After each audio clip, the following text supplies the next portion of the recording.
Is this really supposed to be scary? Because I don't think this would manage to scare my 3-year-old emotional support goblin, let alone any seasoned horror fan.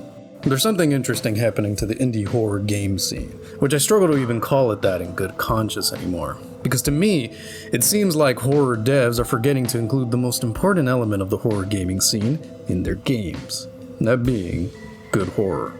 They prioritize style, gimmicks, trends, without the substance that should accompany those things to create an effective piece of horror. And as a consequence of these short-sighted priorities, they're killing the quality of the scene from the inside out. Not all of them, mind you. While this may be an increasingly popular horror bubble, I think there's some creative and talented minds putting out really good stuff right now that gives me hope the bubble will eventually pop. We're going to perform an autopsy on both sides of the proverbial cadaver today. Let's start with the rotting side.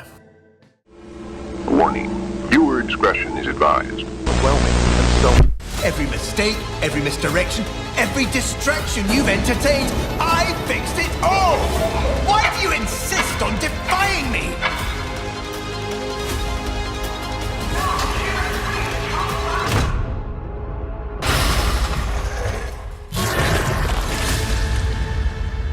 Man, my disappointment for this game is immeasurable, and my day was certainly ruined upon playing it. The horror just sucks. The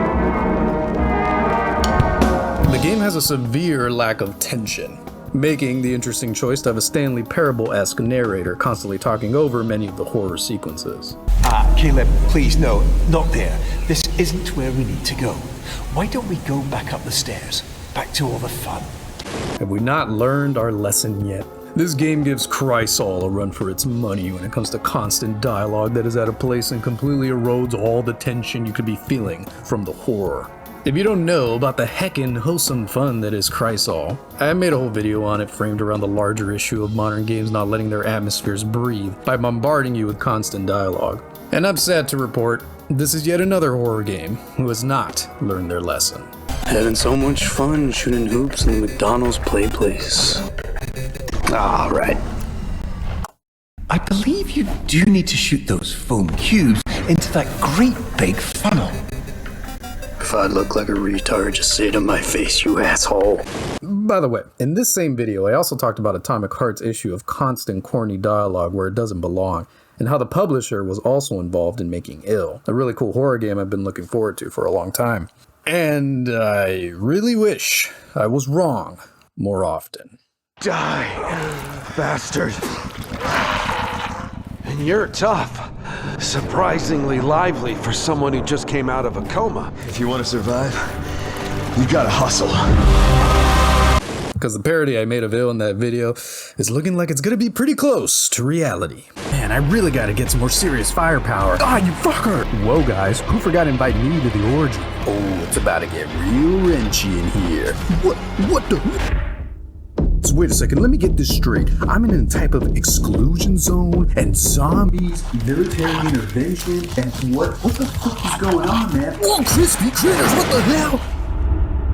Anyways, I thought I'd just point this out here before this video really shifts into full gear and it gets lost in the maelstrom of ideas I'm about to take you on. I'm building my portfolio of becoming a full-time prophet of mediocrity. Anyways, back to my zealous ravings. The madman hides there, behind the pews, spouting his mindless drivel.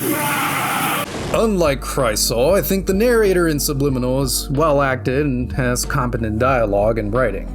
That's not an issue. I'm not criticizing his existence from a storytelling perspective. I understand what they were going for in the context of the whole psychoanalytical story. What I am criticizing is its implementation. At the end of the day, this is a horror game that is very clearly trying its best to scare me. Even if a creative decision serves the story well, it should not trump the primary goal of the experience, which is to execute good horror. Look, just think of some of the best horror games that come to your mind. Not your favorite, I said best. I'm willing to bet that most of them do not mix their horror sequences with any creative decisions that actively do not enhance or serve the horror. When they do implement creative choices that don't necessarily enhance or synergize with the horror, they do it separately from their horror sequences. Perfect example, Silent Hill 2. certified hood classic horror game, rightfully considered one of the best. We all remember the pizza scene, right? This town is full of monsters. How can you sit there and eat pizza? She said she was fine by herself. She said a fatso like me would just slow her down. Forget you. Okay, now imagine instead of taking place during this moment in the game's sequencing, it instead took place right before you entered the historical society in the latter half of the game. That would take this classic moment, which is not just a joke, but is important for Eddie's and James's character setups, and just completely ruin it by placing it poorly. It works as it is right now for both the story and the sequencing because it is placed where it synergizes with the horror. It is paced and placed properly. And I chose this example specifically because it's a pretty radical creative decision for its time. People still have trouble digesting this part of the game because it's so out of pocket for a horror game, at least to Western audiences, to have a comedic moment like this that isn't just a mistake or poor writing. And if you do think this moment is the result of Team Silent not knowing how to write dialogue, I made a whole breakdown of this, so for the sake of time, just go watch that if you have a problem with my example. In comparison, Subliminal's narrator isn't as radical of a creative decision as Silent Hill's pizza scene. I can see this narrator synergizing just fine in a horror game when placed appropriately, but unfortunately, he is not. Dude, this puzzle is straight ass. This music is about to make me crash out, bro. I'm about to crash out. I'm sorry, I swear. It's okay, Caleb. I'm sure you'll get it this time. One day your knees will buckle under the weight of your endless sins, and I will not be there to save you, bitch. The experience often feels like that one infomercial episode of SpongeBob. Does this mean I get to play this horror game without your constant yapping? now? No, you can't play a competent horror game without understanding the phrase poop. Poop?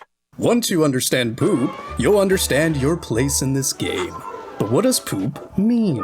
Perpetually, over-narrated, objective pointing.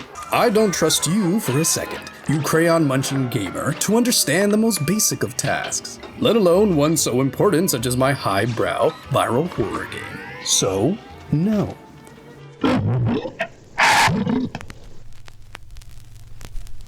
There were times in this game where I started to really sink into the atmosphere, especially early on when I was left completely alone in these environments. But the moment any sense of dread started to build up and the foundations of a strong horror atmosphere started to take shape, they were promptly annihilated. The moment my vaguely British internal monologue, who's ripped straight out of Subliminal by the way, cleared his throat for the 10th time this hour and started yapping my ear off.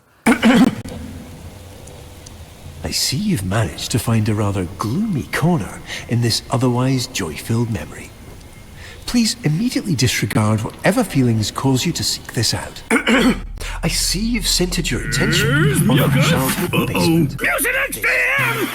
And I think deep down the devs knew the narrator doesn't do anything to serve the horror, because he's never present when the monster is. Now, the monster has its own issues, which I'll talk about later, but the narrator is clearly separated from the sections the dev wants to be scary. The problem is, it's nearly impossible to be scary without properly setting up any tension or dread, which this narrator does not do. If anything, Stanley Parable, which this game is clearly inspired by, uses the narrator for horror better, and it's not even a horror game by traditional marks. Stanley Parable bombards you with the constant presence of the narrator in that very meta way where he is directing you throughout the game.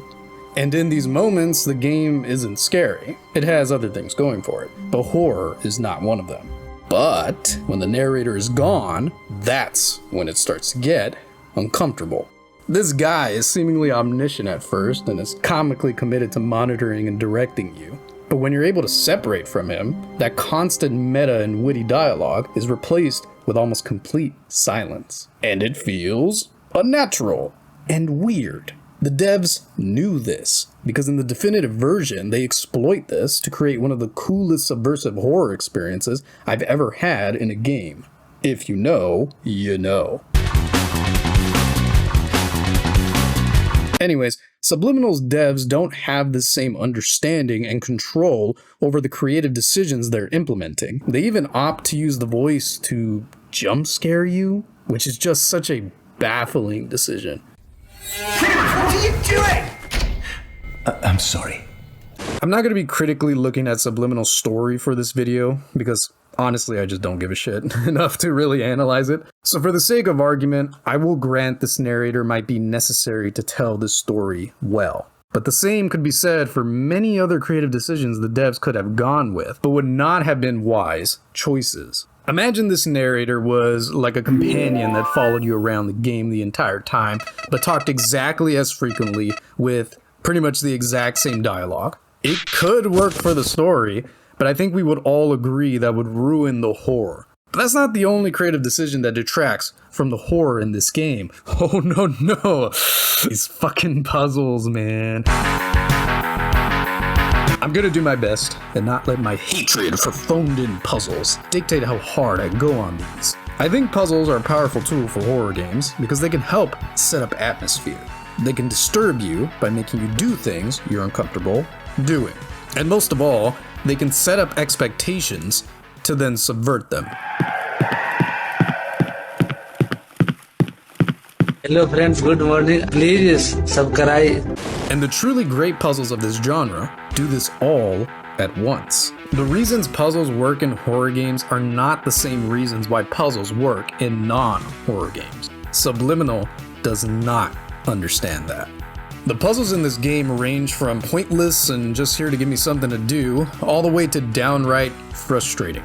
Most of my runtime this game were these damn puzzles, which most of the time did not enhance the atmosphere whatsoever. Why does that not work? Oh, I think that did it right there. Now we're missing this one. What? Don't tell me this is gonna be a Poppy Playtime situation, cuz. Don't do this. Don't do this, bruh. What is it? What is it? There's only one light! They did not make me tense or uncomfortable. This door puzzle from the beginning was the only one to get close, but once I found out absolutely nothing interesting happens when you fail, all the tension was gone. And they never play with your expectations in any meaningful way outside of one time they threaten to repeat a boring puzzle so they can jump scare you. Bro, no way. Do you know what the colors of the pipes are? Man.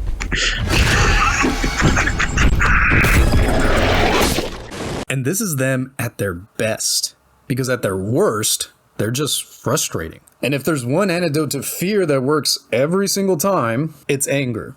Dude, I did not know this game was gonna have all this in it. Dog, why do we just gotta throw just all kinds of...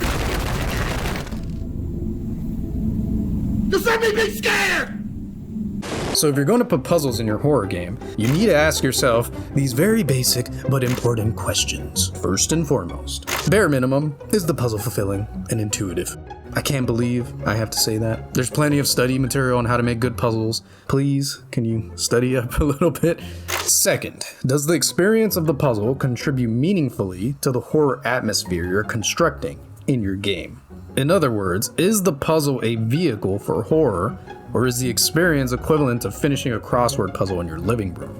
Lastly, and this is a bonus, but can you use the mechanics of the puzzle to set up horror or mess with the expectations of the player to keep them on edge? You'll notice, in order to answer these questions, you need a fundamental understanding of the mechanics of horror. It's kinda necessary when you're making a horror game that doesn't sunk. Who would have thunk? But honestly, this game really didn't need an out-of-place narrator or shitty puzzles to devalue all the horror. Because as you've seen already, the quality of horror on display here, even when isolated, is still really bad. Alright, I guess we're running. Okay. Alright. Oh, okay. Yeah, this is this is kind of lame. What the fuck? You can teleport? Horror is like music. It needs dynamics. An interesting and compelling song creates contrast in its intensity and volume. And in more advanced genres like prog or jazz, dynamics can be varying the tempo, the time signature, timbre, essentially adding contrast and character to the music to keep it interesting. If a song is just a constant one-note experience, that's just mall music, disposable background noise.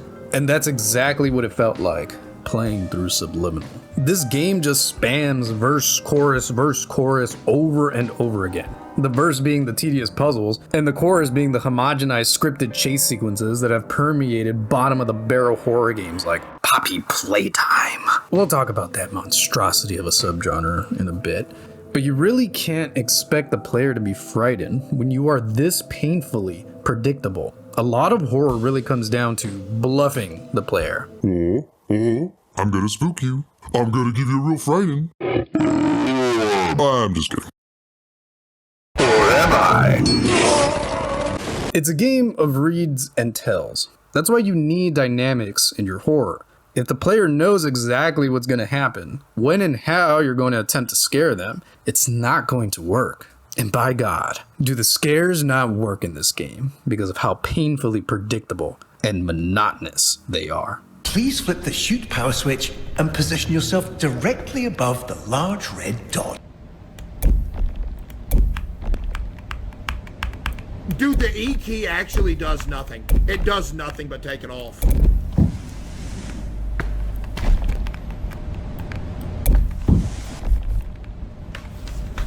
Oh my God. I'm about to puke.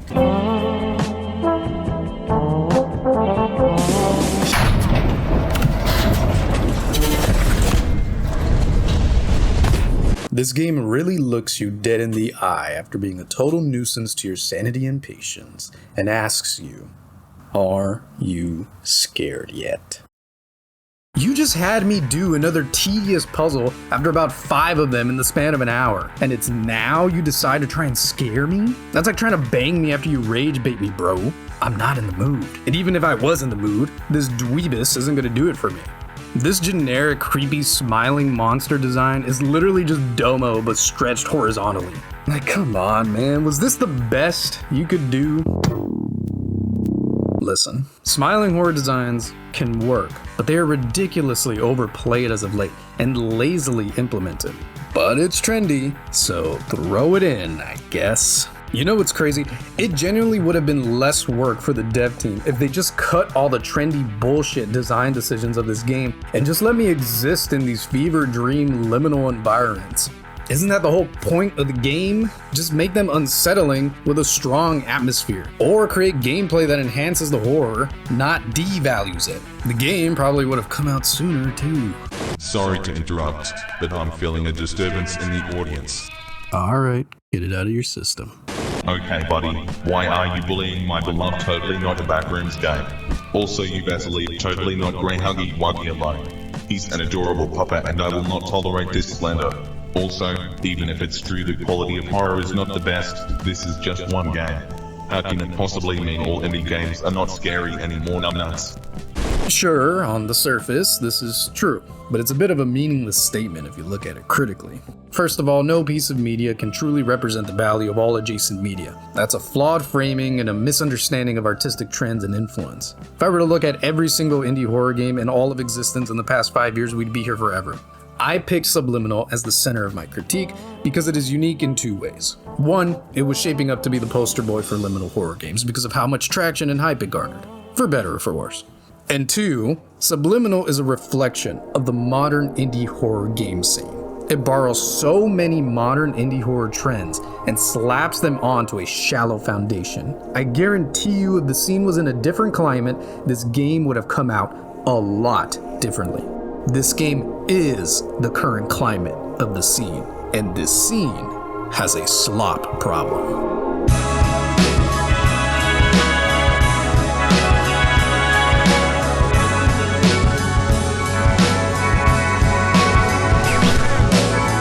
Slop is very quickly becoming an overused word, but it does have meaning. Slop is low-quality art, conformed to safe mainstream creative standards. People add a bunch of unnecessary baggage to this definition, which leads to the shallow overuse of the word. Everything is slop according to someone. Nostalgia slop, unslop, masterpiece slop. It basically just translates to, I don't like this, therefore slop. No. Integral to slop's identity is low quality and a conformity to safe mainstream creative standards. Check the boxes and send it out. I'm willing to extend this definition depending on the circumstance, but across most contexts, I think this is the fundamental foundation of slop. And horror has always been an easy victim to slop because of the genre's low barrier to entry. You can make really effective horror right now from the comfort of your own bedroom. Many have, and many will continue to do so. But if something is accessible, that naturally means it's going to be accessed by many. And not many know how to make good horror. Therefore, you get this. I can see you. You're alive. You're running out of time. 3, 2.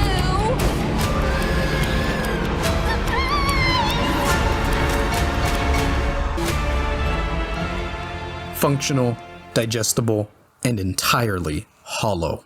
Real horror requires a level of friction and risk that the industrial slot machine just cannot handle. All it cares about is sales and views, not creative risk. Starting to sound a bit corporate, isn't it? I think if something is bad but it's unique, it doesn't really qualify as slop. Remember, there's 2 parts to my definition. I love Cry of Fear, but let's be real, fellow Simon stans. There's elements of this game that aren't the best executed. But it's definitely not slop. Cry of Fear, despite wearing its influences on its sleeve, literally, is incredibly unique. I would never call Cry of Fear functional, digestible, hollow, or lacking friction. It's the opposite of that. The creative vision is palpable, for better or for worse. But that's exactly what makes it good art.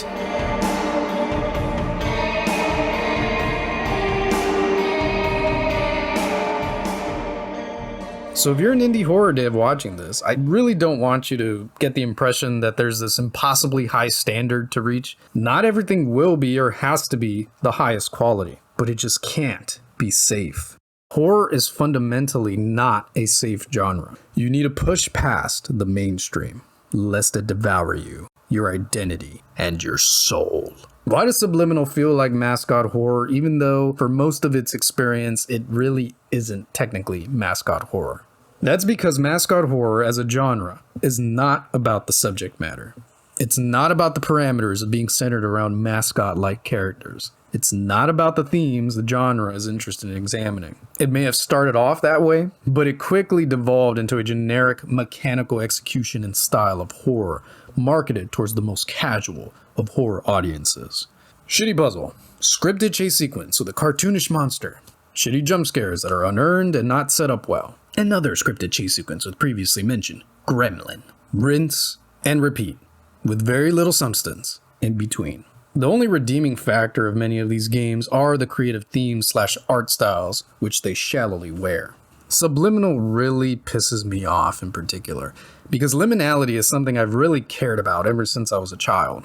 I didn't have the words to describe what I was noticing or explain why I was staring at the entrance of a Dollar Tree for longer than normal. But this feeling has always been on my mind, and it's one of the only feelings I've ever experienced that I can't fully rationalize. I can talk about it for hours and look deeply into what I think makes it what it is, but it'll never properly communicate the feeling. You can only show it to people who can see it. I have a feeling this is because of liminality's strong connection to our dreams and unconscious minds, but just a hunch. And during my entire time playing Subliminal, I didn't feel it once, despite how hard they were trying to capture it.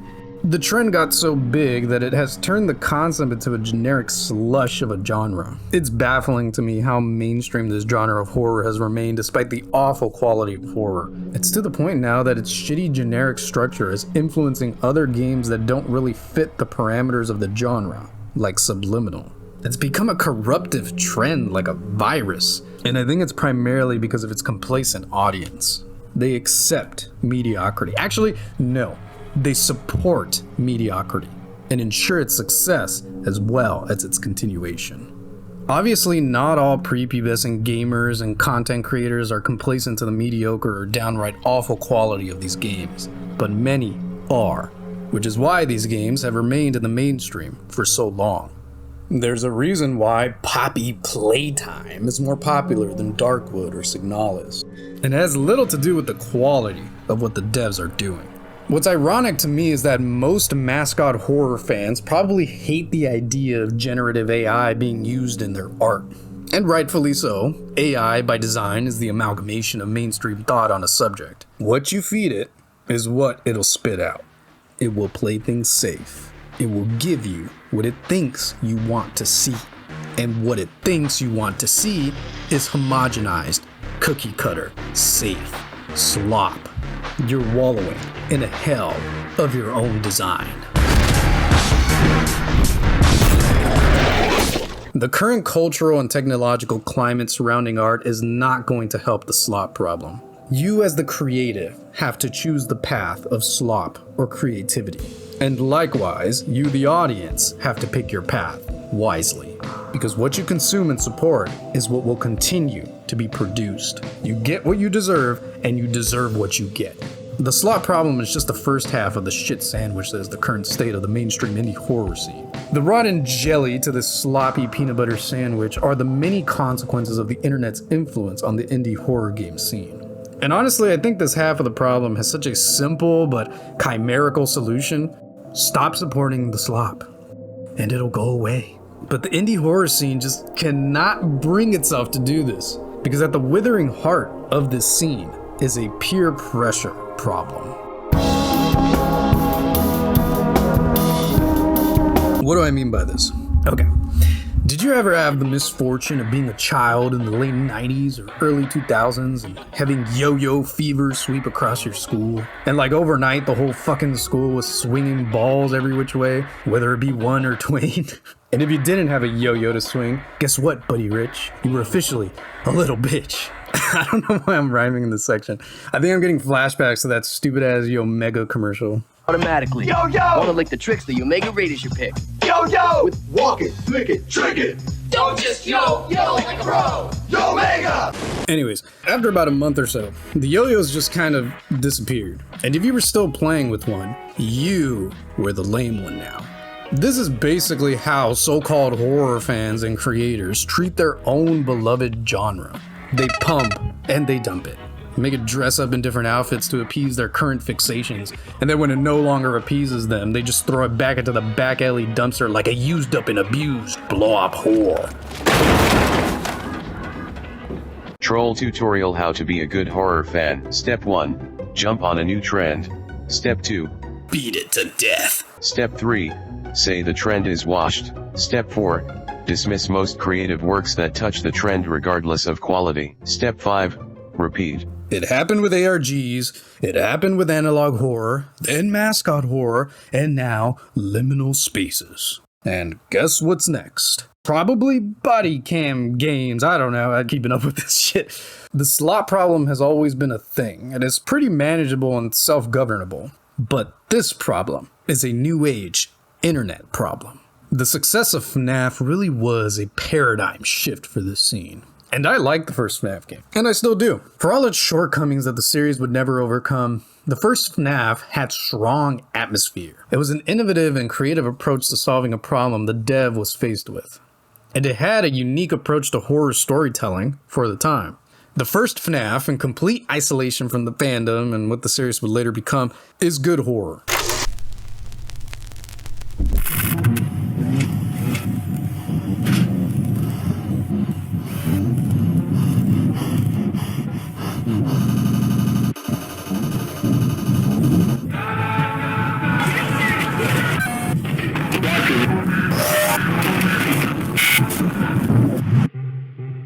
I will die on this hill. Yet everyone, including Scott, actually, especially Scott, learned the wrong lessons from FNAF. It worked because of its unique premise and utilization of a childhood fear many of us had. It took the real-life dichotomy between these cartoonish and colorful restaurant chain characters and their often uncanny and horrifying use in animatronic stage shows, and made a simple but effective horror game out of that. It worked because the story wasn't spoon-fed to you, and much like an ARG, you had to piece together what was going on yourself. And the deeper you looked, the more disturbing it got. That's cool. If this series wasn't milked, beaten, and abused, you would think it's cool too. But that's not what other horror creators took away from FNAF. Instead, they took this and this so they can appeal to this. Somehow, even though most of these mainstream horror games are still indie, they feel corporatized. Like I said in this video, once media starts becoming homogenized by following shallow trends and practices designed to appeal to mainstream consumers, all of it starts to look identical, like sludge. And once that happens, their identity and character is assimilated into the mainstream's malformed mass of flesh. We will take everything you love and turn it to slop. Yeah, fuck you too!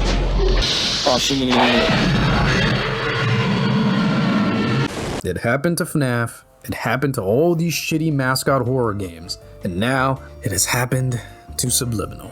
Business-wise, it works. It makes bank. Artistically, it fucking stinks.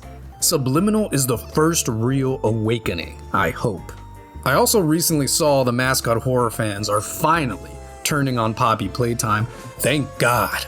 The optimist in me hopes that the rightful criticism these games are receiving will open people's eyes to the glaring flaws of this mechanical genre of horror and demand more from the media they consume.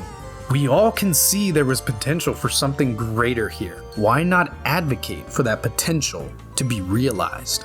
The pessimist in me thinks that, in time, Subliminal will be redeemed in the eyes of the mainstream through its subsequent episodes by improving the experience on a surface level. And when compared to episode 1, it will be seen as an improvement. But in isolation, it'll still be mediocre horror. In a Stockholm relationship, the abuser looks much more reasonable than they were once they stop beating the shit out of you. But that doesn't mean they're reasonable. Regardless of what happens, if you're somehow watching this, Subliminal devs, you pissed me off, so I went a little hard on your game, but I do want it to be good. I take no pleasure in dissecting a corpse, although I will admit some of your jump scares gave me a good laugh. What did you do?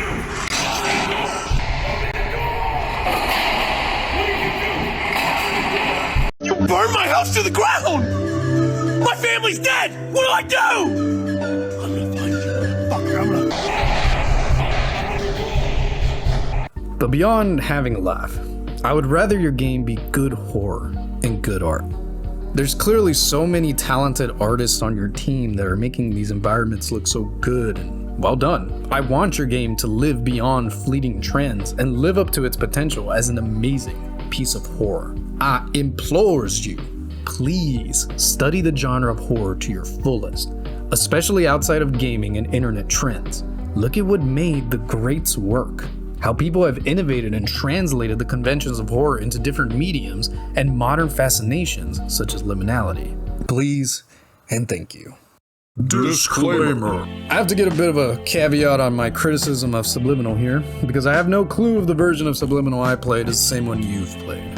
Apparently the devs put out a roadmap to fix the narrative. It's a little dystopian that we're at the point of patching good stories in the games, but I think it's really commendable that the devs are willing to look at the game's flaws and learn. That is the only way to grow, after all. You must make mistakes. But we'll see how that goes. Anyways, back to the video.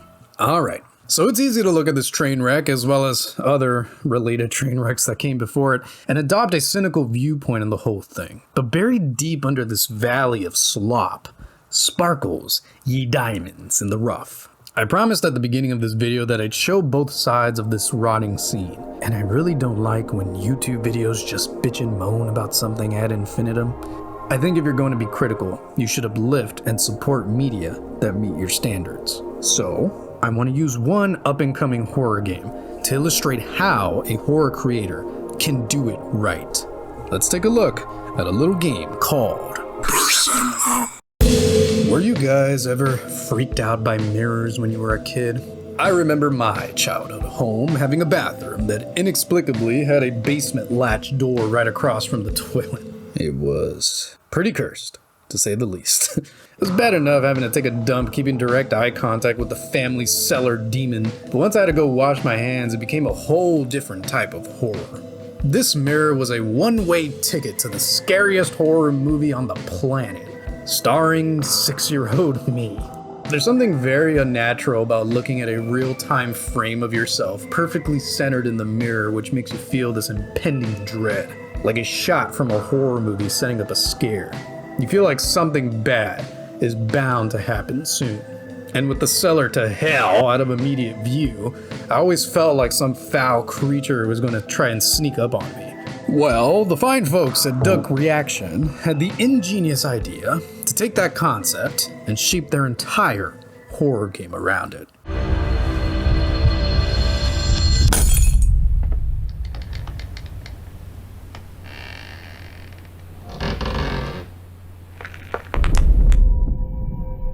Okay, before I start talking about this horror game, do yourself a favor. Pause my video and go try the playtest on Steam. It's a really short playable teaser, but trust me, it's better for you to experience it before I start dissecting why it's so good. I'll be here when you get back, alright?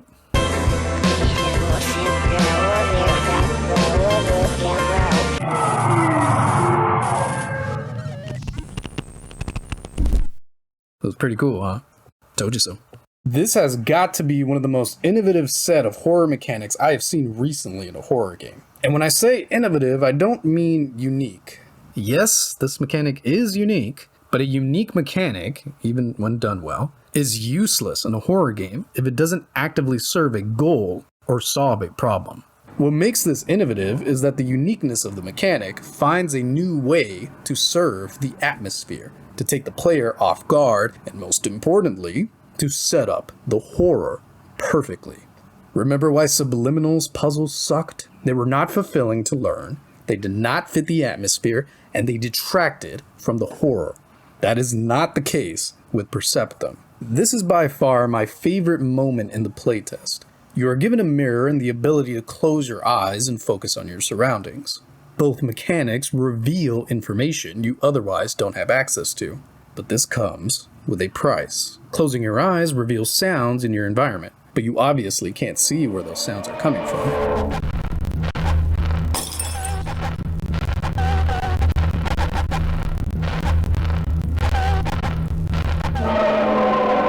And using the mirror reveals certain things in the world only accessible through a reflection, but from a very limited perspective. In this moment of the playtest, you are stuck in this bizarre labyrinth-like room with just the gap you came in from and a locked door. Naturally, you put 2 and 2 together and try seeing the door through the mirror. And aha! Now, in a lesser game, you would simply be able to turn around without the mirror and walk through the now open door. But you can't. You have to walk with the mirror up, backwards into the opening so that the door is open. And when you do... Why the hell am I explaining the design behind the horror to you when I could just have the devs do it for me? I've been working on this spirit box machine thing that can tune to the frequency of someone's soul. I'm just a teensy bitsy little shy about asking for interviews from people, so instead of overcoming my autism, I'd figure it would be easier to capture people's souls for a little bit and bend them to my will. Nothing weird though. Anyways, so here's Matt and Simon, 2 brothers who make up the entirety of Studio Duck Reaction.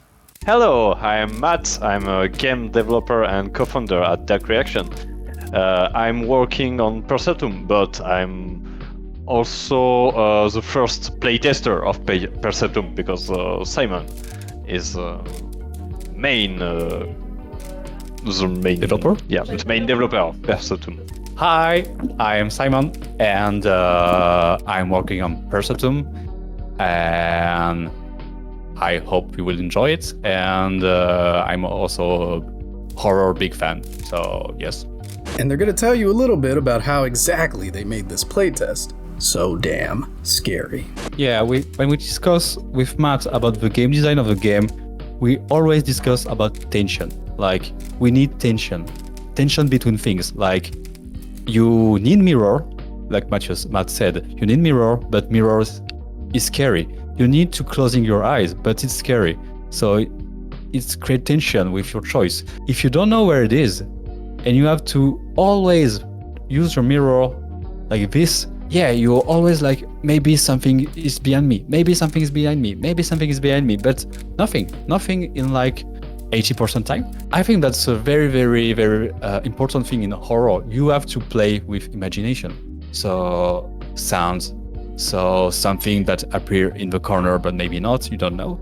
When I was a wee little baby, quivering in my boots while washing my hands at the bathroom sink, the horror didn't go away when I looked down. It got worse. Bringing my head up out of the sink after brushing my teeth was the scariest part because I knew something would be in that mirror. I knew my ass was about to get dragged into that basement, but nothing happened. It was just me. Even when the mirror is not present, the horror is still being set up because there's an expectation that something will be behind you. So every time you pull up the mirror, you're taking a risky gamble. And the horror can become all the more potent when the devs trick you into forgetting you're even at the gambling table. You have a mood, very silent, so you enter the room as a medium, blah, blah, blah. Then, okay, you have a puzzle. And the puzzle is, you have to think about it, so you have to focus on it. And so, in a way, because you have to focus on it, you forgot everything about you, because yeah, that's how the flow in game design works. And then you have a reward, basically like the puzzle of the door when you have to move backward. I like to see people play this sequence because people are like, oh, the door is closed. Then they go back and, oh no, it's closed. Oh, it's open. It's closed, it's open. And then they go backward. They go, oh, you know, because they are like, okay, that's a reward. They understand, they are the insight. As like a puzzle. You're not focused on the horror thing, and so if the monster just pop up like this, it's like it's getting very scary because it's very surprising. Simon have to create diversion for the player, like a magician. So watch this, you have to do this, but something is coming here and you can see it just at the end when this is very scary. So you have to create focus for the player, you have to create a routine, so make something, try to resolve the puzzles, try to use the mirror, close the eyes, so when you close the eyes, of course, players know this is something dangerous, it can be scary, but you have to do to walk through the game. The imagination of the player is the most powerful tool in your disposal as a horror creator. Learn how to exploit it. We can clearly see the most obvious ways the devs do this with the mirror. There's the layers of horror I already talked about, having your perspective limited, only being able to see behind you in a limited window. All of that plays on your imagination in a way that makes things scarier. But that's not the full picture here. If you just had a window into seeing what's behind you, this wouldn't nearly be as scary as it is.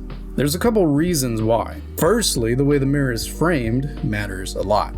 It mimics the way we would perceive this type of perspective shift in real life. You have a wide field of view where the mirror is only taking a small percentage of your screen, which makes you focus in and look closely. Additionally, you can only see what the mirror sees, so there's so much unaccounted for space in your perception, including what's behind the opposite shoulder that you're holding the mirror over. And on top of that, when holding the mirror, your vision of what is directly in front of you is blurred, which again is immersive, but also leaves you with even more unaccounted for space that is completely left to your imagination. There could be someone or something lurking in those unaccounted spaces, and the only way to know is to shift your perspective and confront those spaces. On top of this, the fact that you can see your character in the mirror adds a whole nother layer. This whole experience of holding up the mirror and getting spooked by some albino NBA player would be so much less scary if you couldn't see your character. Again, this creative decision helps immersion, but it doesn't just stop there.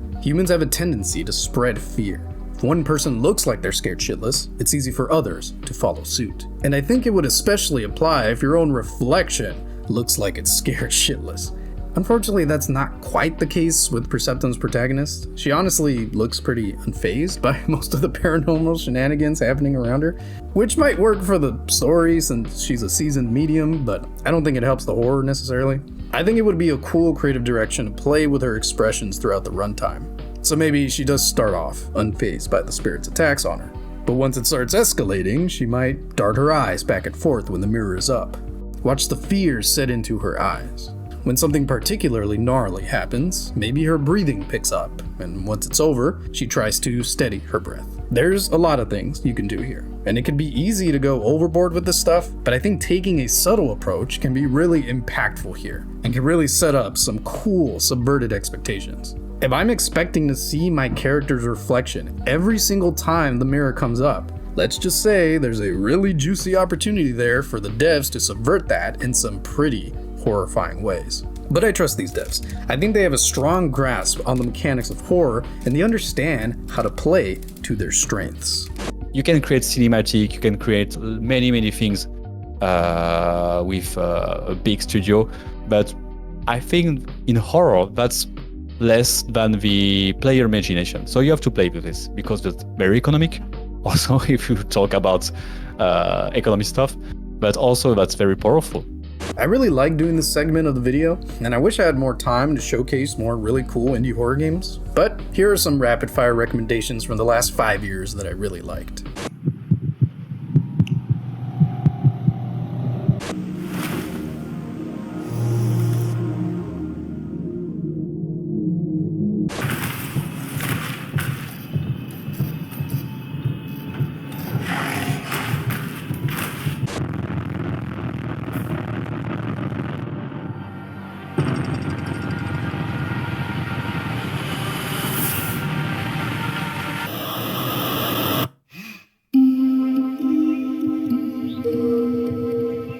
Remember all the popular indie horror games that would get played on Let's Play channels around 2010, 2013? They didn't suffer from the new age internet problem I outlined in this video.